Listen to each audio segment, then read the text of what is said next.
Hi guys, and welcome to the Sunderland vs Bolton match preview. So Sunderland will be welcoming Bolton Wanderers to the Stadium Light this Saturday as we do look to get back to winning ways in the league. Of course, we did draw 2-2 with Fleetwood last weekend, which was a horrible way to draw. We were 2 goals to the good, 10 minutes to go, and we did what Sunderland do. We like to be typical Sunderland and throw away leads. You know, we're just as we thought we were getting over that kind of hump, and we got that kind of thing out of our system. No, we conceded 2 goals and it was a horrible 2-2 draw. But midweek, of course, we did take on Wigan, a game in which I was at. Of course, I didn't make a match review to that game because I was working all the next day and I did the night shift. And I've only had today really to start making content. And of course, it's a little bit too late to start making a Wigan review when we've got Bolton coming up in just a couple of days. So I thought I'd just make the preview to the Bolton game. I will speak a little bit about the Wigan game though. I think we were absolutely fantastic. Of course, it was our second string against their second string.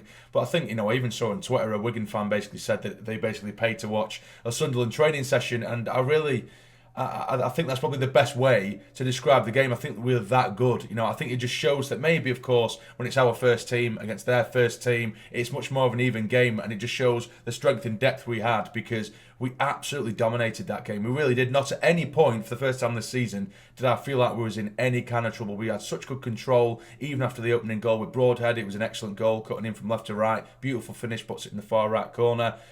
Even after that goal, we still dominated with pinging around the ball beautifully. Sirkin was an absolute menace going forward. We just controlled the ball so well, controlled possession really well. Haydn O'Brien didn't do himself any favours, he didn't do himself any problems. He played that well, coming in deep, bringing himself into the play. He's really good at interlink play. Very, very good. Dhannoo as well. It was a nightmare for him. It was an absolute nightmare for him. Every time he got the ball, he's direct, going at them, and that's exactly what we need. And so eventually, of course, we got away with a 2-0 win. I think they got at us probably like 2 or 3 times, maybe, in and around the area, but didn't trouble us whatsoever. And I just made me think, any of these lads, every single one of those lads that played against Wigan, they have a case now to start this Saturday. And because we drew 2-2, of course, it's not like we won last Saturday, therefore it's almost the impossible task for these lads to get in to the starting 11. We drew 2-2 and it was poor against Fleetwood, particularly in the second half.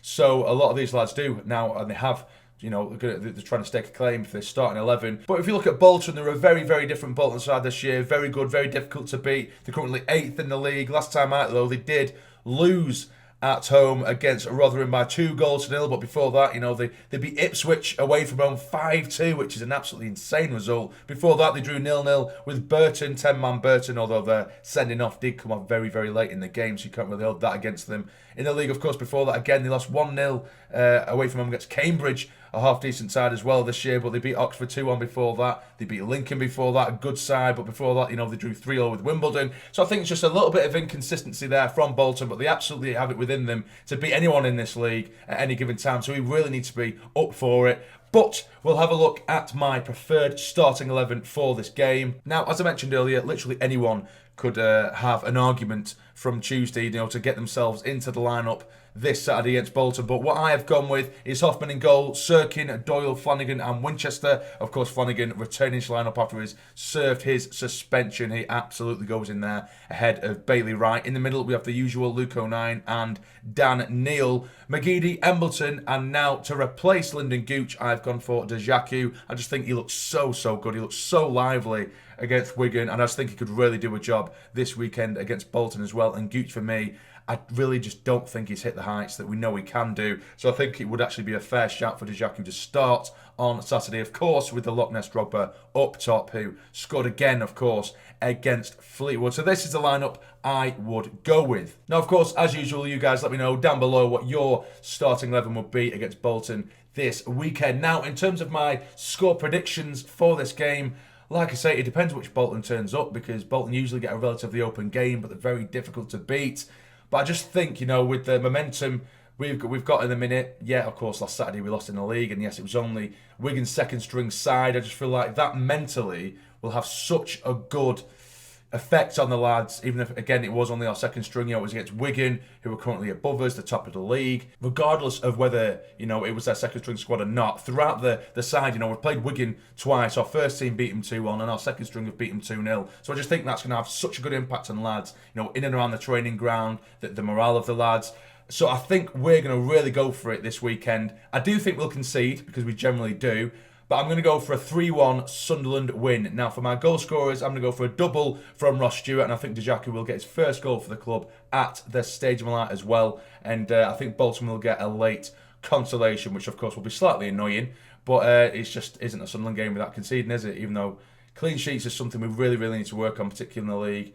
It was great that we got a clean sheet during the week, but of course in the league games we really need to start sorting that out. So that'll be my prediction for this game, 3-1 to the lads. Of course, again, let me know in the comments down below what score you think it is going to be. Now, for my match my match review for this game, I don't think there is going to be one, unfortunately. I'm just very, very busy on the Saturday. Pretty much as soon as the game finishes, I am very, very busy. So I do apologise. There isn't going to be a review for this game. But anyway, if you have enjoyed this preview to the game, please hit the like button for me. It'd be massively, massively appreciated. And subscribe to the channel if you're not already to become a fully fledged member of the Sarny Army. But for now, you take care and stay jamming.